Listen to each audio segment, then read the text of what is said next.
نبی رحمت صلی اللہ علیہ وسلم نے فرمایا، جو بندہ اس 1 منٹ کے وظیفے کو صبح شام پڑھے گا، اللہ تعالیٰ شیاطین سے اس کی حفاظت کے لیے اپنے نورانی فرشتوں کو مقرر فرما دیں گے۔ وہ کون سی ایسی دعا ہے جو نبی رحمت صلی اللہ علیہ وسلم نے فرمایا، جو بندہ شام کو پڑھے گا صبح تک اللہ تعالیٰ کے نورانی فرشتے اس کی حفاظت کریں گے، اور جو بندہ صبح فجر کی نماز کے بعد پڑھے گا شام تک اللہ کے نورانی فرشتے اس بندے کی حفاظت فرمائیں گے۔ جامع ترمذی کی صحیح روایت ہے، اور وہ دعا یہ ہے: لا الہ الا اللہ وحدہ لا شریک لہ لہ الملک ولہ الحمد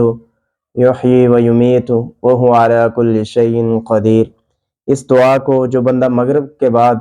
یعنی مغرب کی نماز کے بعد 10 مرتبہ پڑھے گا، صبح تک اللہ کے نورانی فرشتے اس کی حفاظت فرمائیں گے،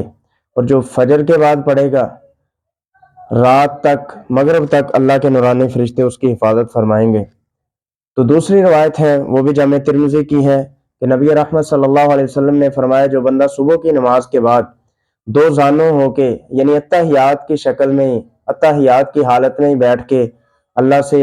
یہ دعا پڑھتا ہے 10 مرتبہ، تو اللہ تعالیٰ کے نورانی فرشتے اس کی حفاظت فرمائیں گے۔ اس دعا کو یاد کریں اور پڑھا کریں۔ السلام علیکم ورحمۃ اللہ وبرکاتہ۔